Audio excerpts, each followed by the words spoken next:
This year marks the 25th anniversary of the Pokemon series. This is a series that's very close to my heart, and it's always kind of fun celebrating these milestones because I'm actually the same age as Pokemon. So Pokemon turns 25 this year, I turn 25 this year, so it's fun to have those shared milestones. I've been a gamer my whole life, and I've also been a nature enthusiast. Sometimes there's this weird expectation that gamers never go outside.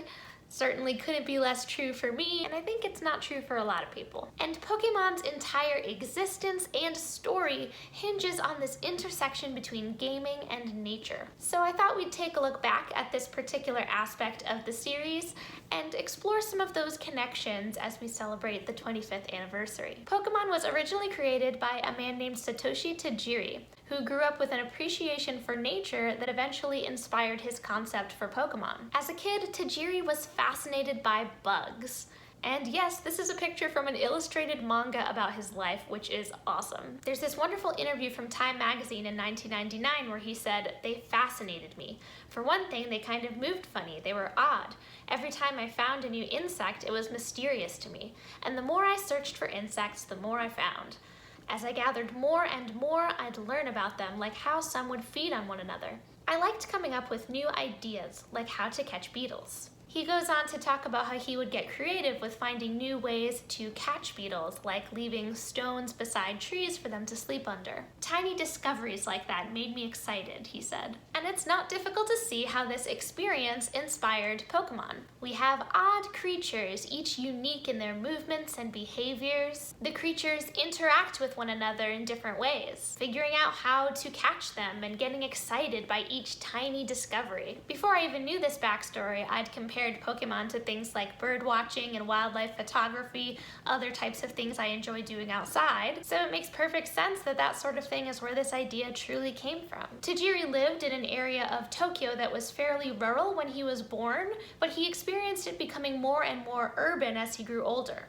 Then development started taking place, and as it grew, all the insects were driven away. Every year they would cut down trees and the population of insects would decrease. The change was so dramatic. A fishing pond would become an arcade center. It's kind of sad to hear about the environmental change that Tajiri experienced as he was coming of age, especially because bugs were Tajiri's passion. He even wanted to become an entomologist when he was a kid. But at the same time, that arcade center type environment became Tajiri's new passion, video games. And that's what brought us Pokemon. The rest is history. The Pokemon games, cards, and anime draw inspirations from real-world species and environments all the time.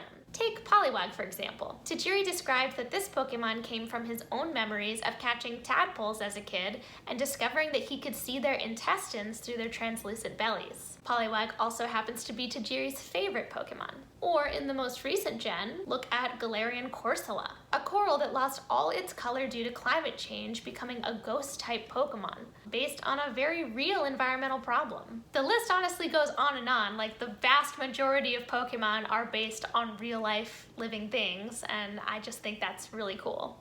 Another important aspect of Tajiri's vision for Pokemon is the exploration of various environments, inspired again by his childhood exploration of forests, rivers, and other outdoor places. So this really cool connection to real-world environments extends beyond the creatures themselves. I know one of my favorite things, especially in the newer games, is exploring and discovering all these new areas. Every game's region is based on a real place, and all the areas within that region are so varied and interesting. It makes you feel like you're on a real adventure. These environments bring the Pokemon to life because it gives them a specific habitat that they're adapted to, and places for them to hide and be discovered. And this makes them feel even more like real-world wildlife that you can go out and discover. I do want to talk about story.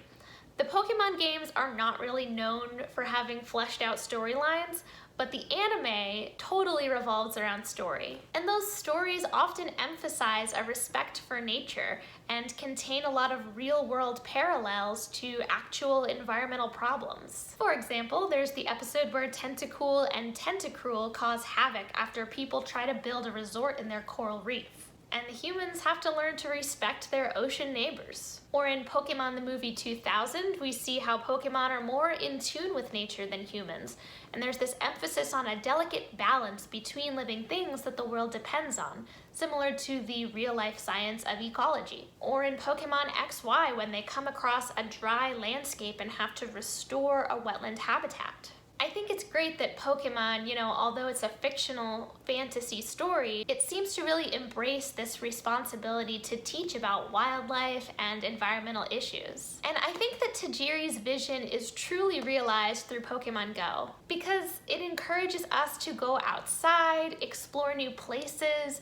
We have things like the Go Snapshot Habitat Challenge. All of this really brings the Pokemon story back to its roots in a very satisfying way. Pokemon is such an important cultural icon that even scientists have recognized its relevance and potential for teaching people about STEM, getting people interested in the outdoors, and participating in citizen science projects. There have literally been scientific articles published in Science, the American Entomologist, Environment and Behavior, Conservation Letters about Pokemon and this environmental connection. So I just think it's really neat how this interface between gaming and the real world is constantly feeding off one another and creating amazing things. So in honor of Pokemon's 25th anniversary, I'm going to take a nice walk outside and see what kinds of creatures I can find. It's winter, but we'll see. In addition to maybe finally tackling that Sword and Shield post-game that I've been neglecting.